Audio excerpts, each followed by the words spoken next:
Belum Pak, bentar Pak. Di bawah aja nggak sih Mas? Oh iya benar. Udah naik.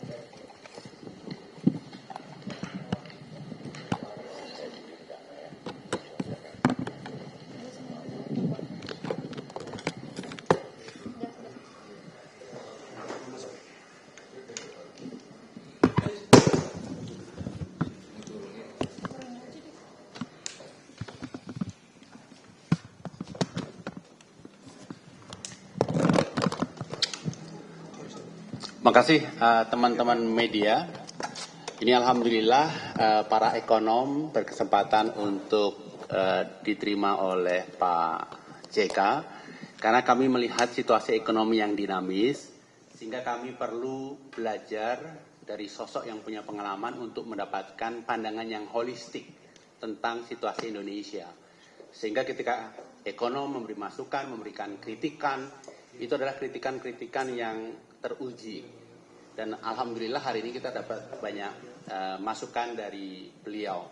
Intensinya adalah kita ingin memperkaya wawasan, sehingga kita memberikan masukan, memberikan komentar, itu adalah komentar yang sesuai dengan proporsi, sesuai dengan kebutuhan negeri ini. Saya rasa itu sebagai pembukaan. Pak JK mungkin mau menyampaikan sesuatu? Ya, terima kasih. Ini saya merasa terhormat untuk mendengar pandangan-pandangan dari teman-teman para ekonom dengan niat. Jadi niat bagaimana negeri ini lebih baik. Tidak ada di antara satu pun kita berniat bagaimana negeri ini, pemerintah ini atau bergantung. Tidak ada satupun. Yang ada ialah memberikan pikiran-pikiran yang objektif tentang keadaan. Bahwa ekonomi kita perlu banyak perbaikan, perlu banyak evaluasi, perlu banyak tindakan-tindakan yang sesuai dengan kondisi hari ini. Karena ekonomi kita dipengaruhi oleh 3 hal. Dari luar, dunia, masa lalu, dan juga kebijakan sekarang ini. Kita tidak bisa merubah luar, kita tidak bisa merubah masa lalu, kita hanya bisa memberikan perhatian kepada kebijakan sekarang. Nah, karena itulah maka kita menerima berkumpul banyak usulan-usulan, saran-saran juga pandangan yang sangat baik. Tujuannya satu, bagaimana kita negeri ini lebih baik. Itu aja. Nanti kita sampaikan. Dan kita juga menitipkan ide usulan lewat Pak JK. Siapa tahu nanti Pak JK berkesempatan untuk bertemu dengan Pak Prabowo. Silakan rekan-rekan kalau ada yang ingin menambahkan. Ada? Atau ada pertanyaan, silakan.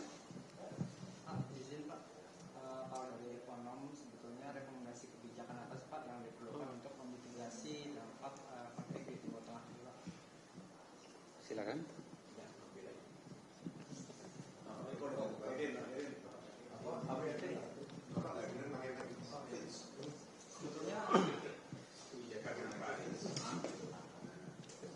Izin Pak, Iqbal dari MNC Portal mau.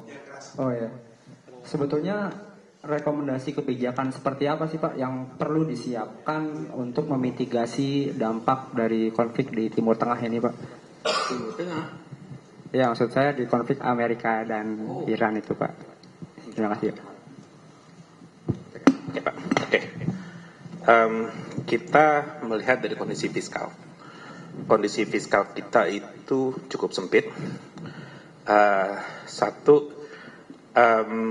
Apa yang terjadi di Timur Tengah itu bisa punya dampak melalui 2 channel. Channel yang pertama itu adalah kenaikan harga energi yang itu akan punya dampak terhadap inflasi. Artinya pemerintah jika ingin mengendalikan terpaksa harus meningkatkan subsidi. Tapi ruang fiskal kita terbatas. Itu dari channel yang pertama. Channel yang kedua adalah pelambatan perekonomian dunia itu bisa mengakibatkan ekspor kita itu turun, sehingga aktivitas ekonomi itu melambat. Nah, dua ini harus direspon. Apa yang harus bisa dilakukan oleh pemerintah? Kalau kami berpandangan, sebaiknya harus ada realokasi anggaran ke arah yang lebih produktif. Salah satu yang mungkin bisa dilakukan adalah untuk mempertimbangkan kembali terkait dengan MBG. Kenapa?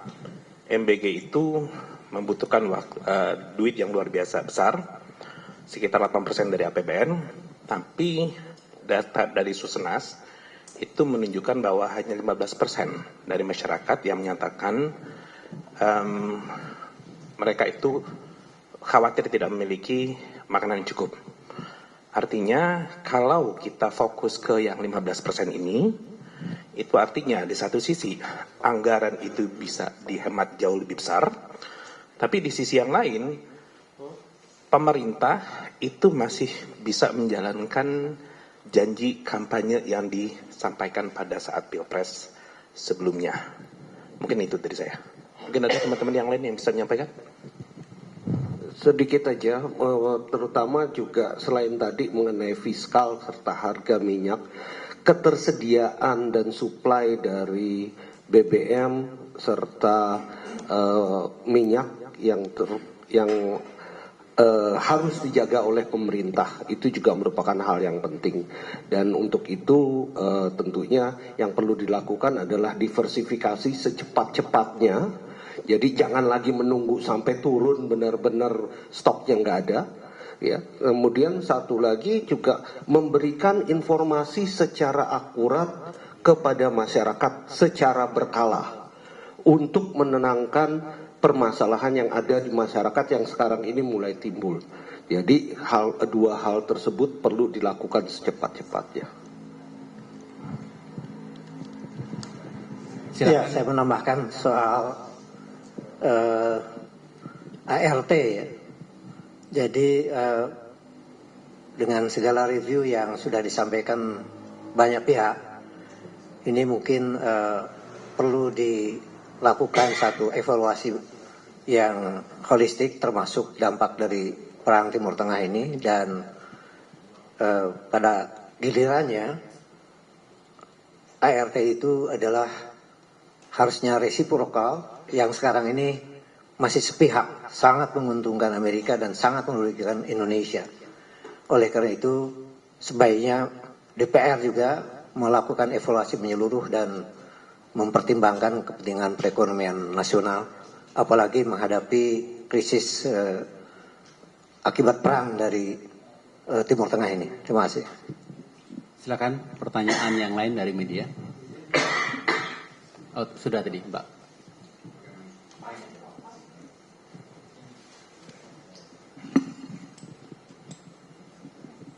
Izin Pak, saya Esra dari Kompas mau bertanya. Ini kan tadi sempat Pak JK sempat menyampaikan bahwa nanti rekomendasi ataupun keputusan ini akan disampaikan kepada pemerintah. Mungkin bisa ditegaskan, jabarkan apa hasil dari pertemuan ini yang akan nanti disampaikan khususnya kepada Presiden Prabowo untuk mengambil keputusan di tengah konflik Timur Tengah ini. Terima kasih.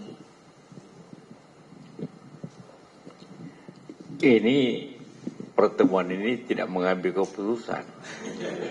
Ini tukar pikiran. Tapi intinya sederhana. Dalam kondisi di mana negeri mengalami ketidakseimbangan fiskal, artinya defisit besar, maka solusinya antara lain ya turunkan, pilih pembiayaan yang dapat memajukan negara, yang pembangunan dan masyarakat, dan bagaimana menaikkan penerimaan, itu aja. Jadi kita kembali lagi memilih prioritas.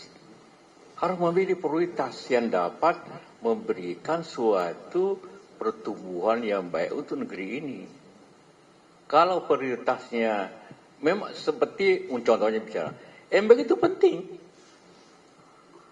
Beli alutsista penting, koperasi penting. Cuma ada yang lebih penting lagi.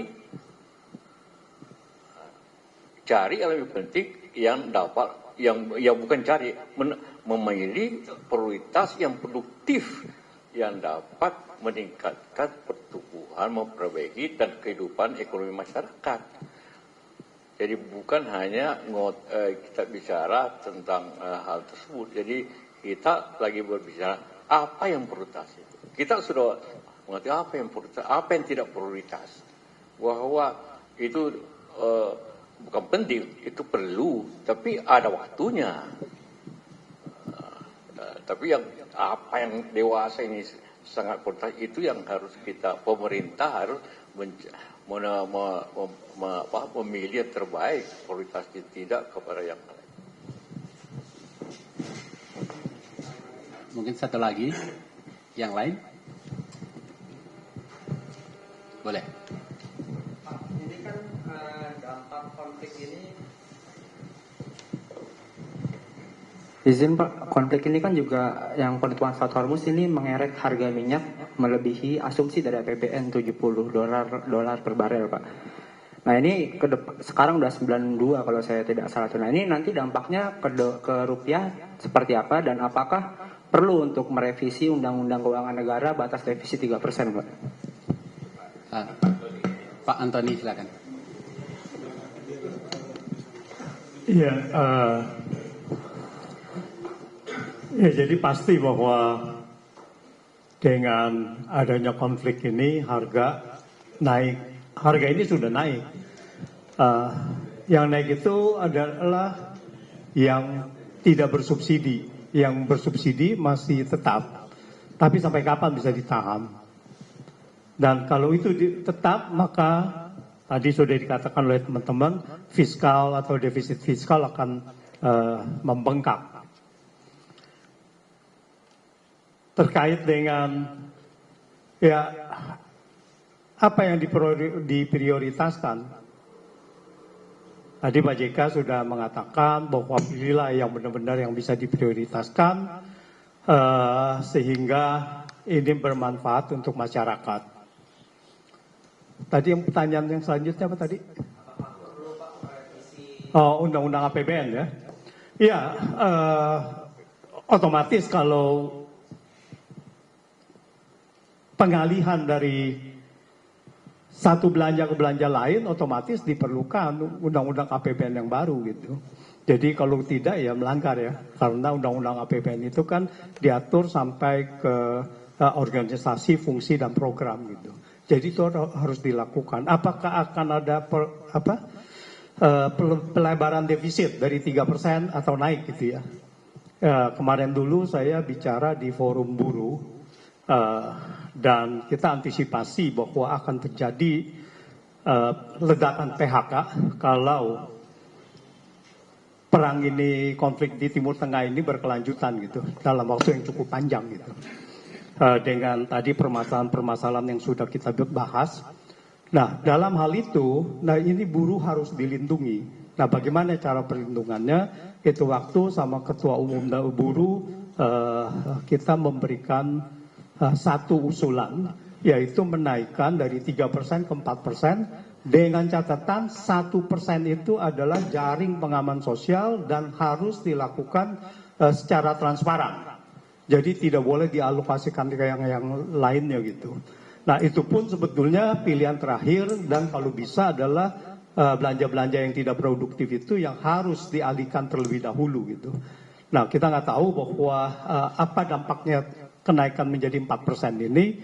Nah kita lihat bahwa ini akan menambah tekanan dari lembaga pemeringkat internasional melihat bahwa ketahanan fiskal kita ini semakin terancam gitu. Nah S&P kalau nggak salah terakhir mengatakan bahwa interest payment to government revenue itu maksimal 15%. Kalau di atas 15% terus meningkat, maka akan ada kemungkinan revisi lagi, yaitu menjadi ya bukan outlook lagi, tetapi downgrading. Nah ini akan memicu chaos di tentu saja di rupiah dan juga ke dolar, capital outflow dan sebagainya gitu. Nah ini yang harus dipikirkan, tidak semudah itu 3% menjadi 4%, tetapi dampaknya terhadap external imbalances ini. Saya rasa itu. Mas Awalil mungkin mau menambahkan sedikit aspek fiskal. Saya menambahi soal sebetulnya sebelum terjadinya perang Teluk itu terindikasi pengelolaan kas negara itu lebih sulit dibandingkan waktu-waktu sebelumnya. Antara lain ketika free funding untuk dapat duit utangan itu dilakukan lebih cepat dan lebih banyak. Kemudian Menteri Purbaya minta ijon surplus BI yang sebetulnya belum tentu bisa diperoleh nanti. Kemudian dalam beberapa waktu ini lelang-lelang itu menunjukkan bid cover rasionya turun padahal yield-nya naik.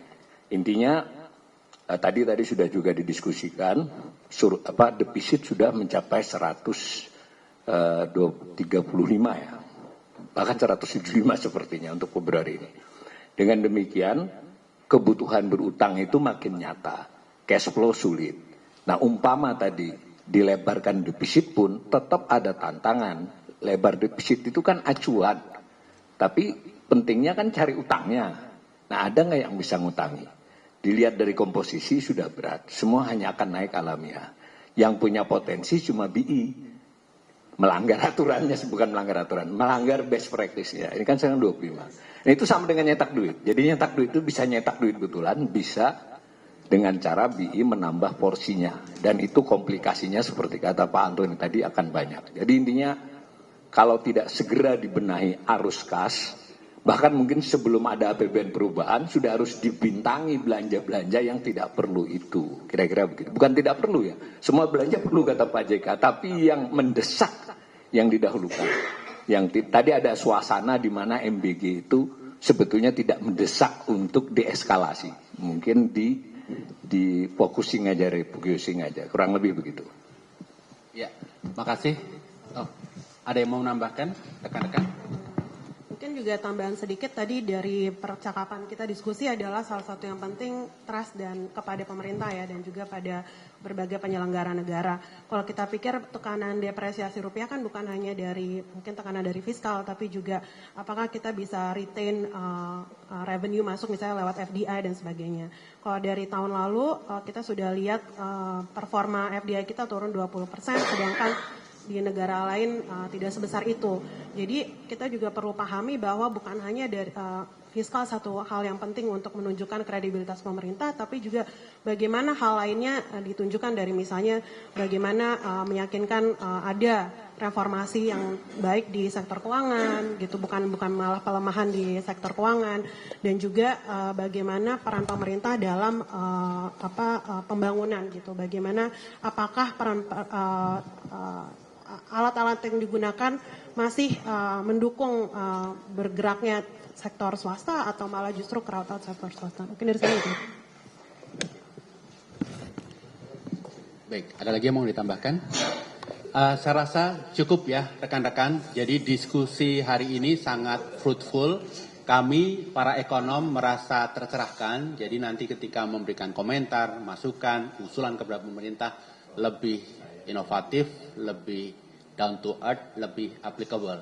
Terima kasih Pak JK atas masukannya, juga atas dorongannya untuk selalu optimis. Terima kasih. Assalamualaikum warahmatullahi wabarakatuh.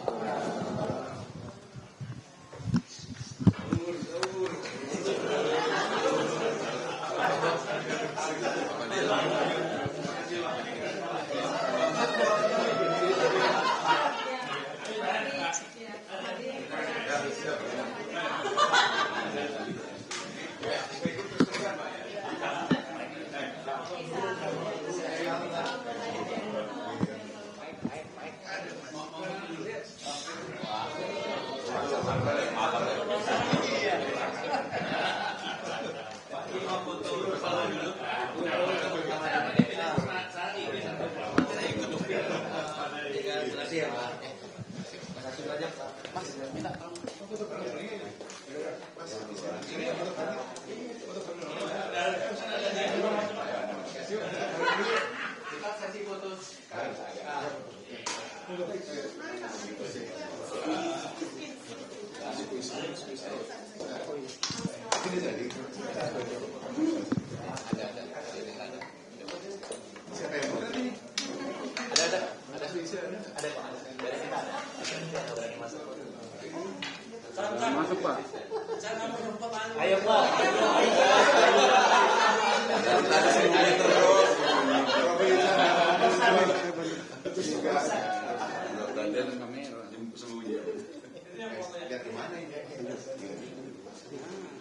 Ya, 1, 2, 3. Oke, oke Pak. Terima kasih.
Kita kembali lagi memilih prioritas.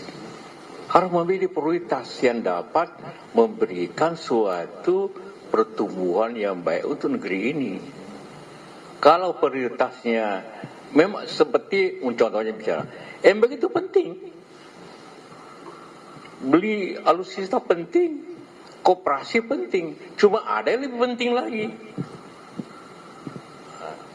Cari yang lebih penting yang dapat, yang bukan cari, memilih prioritas yang produktif yang dapat meningkatkan pertumbuhan, memperbaiki dan kehidupan ekonomi masyarakat.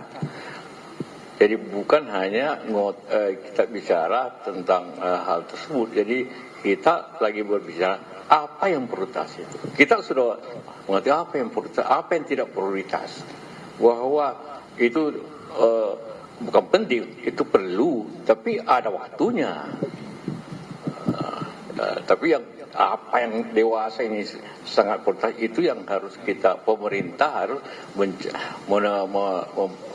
memilih yang terbaik, prioritasnya tidak kepada yang lain. Dalam pertemuan yang berlangsung di kediaman Yusuf Kala di kawasan Kebayoran Baru, Jakarta Selatan, sejumlah ekonom menyampaikan pandangan dan usulan mereka terkait dampak perang Amerika Serikat Israel dengan Iran terhadap kondisi ekonomi dalam negeri. Sejumlah ekonom memandang bahwa perang Amerika Serikat Israel dan Iran yang berkepanjangan ini bisa berdampak setidaknya pada dua hal. Yang pertama adalah soal kenaikan harga energi, kemudian juga keterbatasan bahan bakar minyak dalam negeri yang ini dikhawatirkan akan berdampak pada inflasi, dan tadi juga disampaikan pemerintah pilihannya adalah meningkatkan subsidi.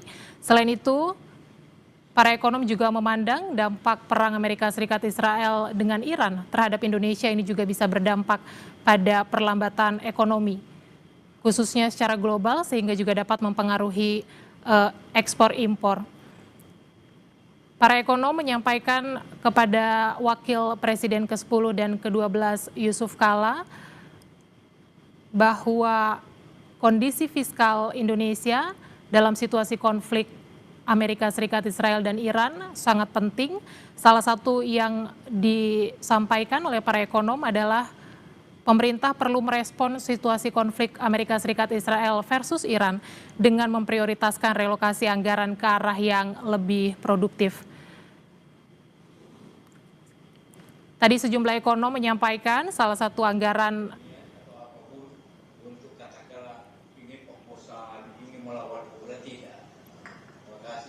Saudara, demikianlah breaking news Kompas TV. Kami akhiri, saya Dian Silitonga pamit. Sampai jumpa.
berbendera Uni Emirat Arab meledak dan tenggelam di Selat Hormuz